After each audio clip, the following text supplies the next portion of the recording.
Hello, welcome back, my Royal Rogues. My name is Jesus Enrique Rosas. I'm the Royal Rogue. And before we get started, I want to know if I need to take legal action about this necktie copyright infringement.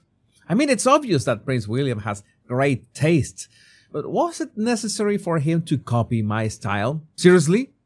My attorneys will be sending a cease and desist letter to Kensington Palace to stop this. And I have the hottest tea about Meghan's upcoming cooking show. And what does it have to do with the fact that she's setting up Harry for the inevitable separation?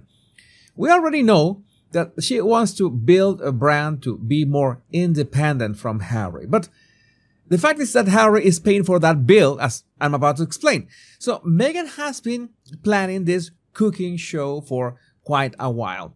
And it has been together with Netflix executives that have been applying pressure because they need the Duchess to come up with a viable idea to see if they can actually milk that 100 million contract. Because the same as Spotify revealed that her podcast this didn't cut it, well, Netflix is really afraid to acknowledge the fact that the documentary was not the event they expected it to be. Now, the brainstorming to come up with this idea was as painful as Spotify trying to come up with a podcast for Harry. But in this case, the difficulty was for different reasons. In this case, it's Meghan's brand. And I am not talking about American Riviera Orchard yet. I'm referring to Meghan's personal brand, the brand that she wants for herself. And let me explain. It would not be surprising. It would surprise exactly 0 people that Meghan took the idea of a cooking show from Paris Hilton. You know that Paris Hilton has a cooking show on Netflix? It's pretty fun, by the way.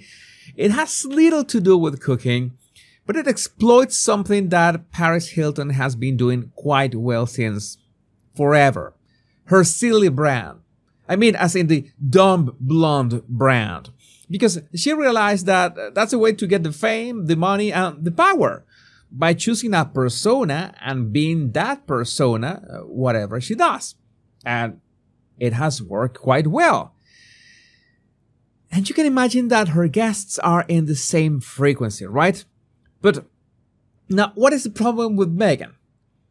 Netflix executives are worried because Meghan wants to make the cooking show about the same topics that she has touched on her podcasts, the women empowerment topics.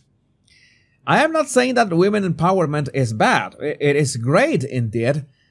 The problem is that people are not really interested in that topic. People don't want another preachy show to tell you that you should do better with the patriarchy or whatever. You remember Meghan's word salad at South by Southwest? Well, that's the brand. That's what she wants to build for herself. The holier-than-thou social justice activist. Now, this is where American Riviera Orchard came into play. The idea, as I explained in yesterday's show, was to release the cooking program and simultaneously release the brand on Instagram. That would make sense. You have the synergy between the two. But Meghan screwed that up and now has an empty brand. And meanwhile, 0 cooking show that will never be ready before summer or fall. Now, obviously, this was the intention all along. So Meghan and Harry could make more money creating a show with interesting guests and interesting topics. And at the same time, have her own brand so she can have her own product placement. And to be fair, Netflix was more or less okay with that. But at the same time, Netflix had learned a lesson thanks to Spotify. Who are going to be Meghan's guests? That's one thing. And the other thing is, who was going to produce this show? Because you remember that almost every single podcast nowadays records their podcast on audio, but also video. You can choose if you want to only listen to them or you can watch them. There's always a video feed. I showed you Brooke Shields, who had this podcast, and the video was just the simplest, the most basic setup that you can imagine of lighting and camera. And Meghan didn't even do that for Arsewipes. But it was a simple, very simple podcast. The cooking show is a different level of difficulty and production quality that has to be top-notch in every single way. So, Netflix's question is, who is going to produce that? Who is going to create it? Or more exactly, who is going to pay for it? Not Archewell, of course, because you remember that Archewell was not the one who created the Harry and Meghan documentary. No, they didn't have the experience to undertake a project like that. And they sure as hell don't have the experience to create a cooking show out of the blue for massive distribution. So Netflix says, okay, we could distribute your cooking show, but you have to do all the heavy lifting. And what does it mean? Well, that Archewell Productions has to make the show. And making the show requires money. Money that, well, let's say that Harry is the one paying for this stuff. And where is Harry getting the money?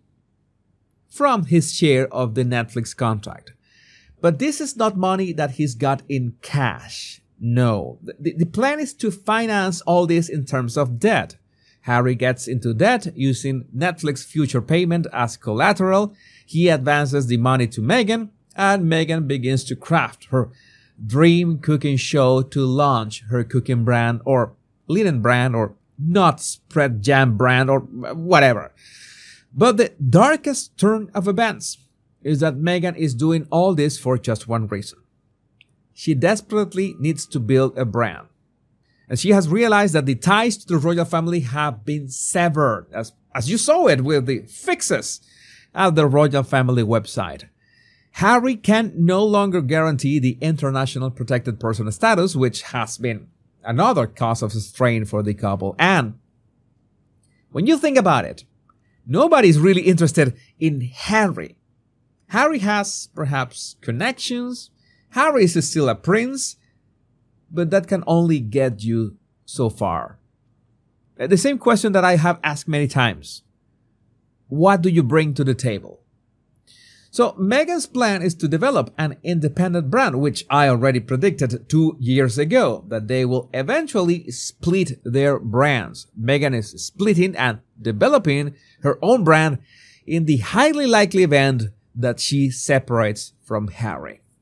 Because if they don't have international protected person status, if the ties to the royal family have been completely severed, and there are no more rumors that they are going to go back into the royal family as 50% royals, and if Harry doesn't really know how to do anything productive with his life, then what exactly is he of use for Meghan right now? Then you know what's coming, right? So Meghan is desperate to develop that brand as soon as possible. And that's why we are going to see her more and more frequently everywhere, because she needs to get ready. She needs to get her own business running. And the funny part is that Harry is the one paying for all this, or getting in debt for all this. I also want to talk about the recent attempt of stealing Catherine's medical records. I find this utterly despicable. This is the worst kind of humans, the ones who are willing to do anything, even risking their own job for money and jeopardizing the privacy of someone. Now, there are even worse rumors out there about what happened to Catherine, and I can tell you that every single one is false. The conspiracy theorists are using this non-event, again, to create even more misinformation for clicks, so don't fall into that trap. But Rogues, I would love to know what you think about this in the comments. My name is Jesus Enrique Rosas, I'm the Royal Rogue, and remember, much love and bliss.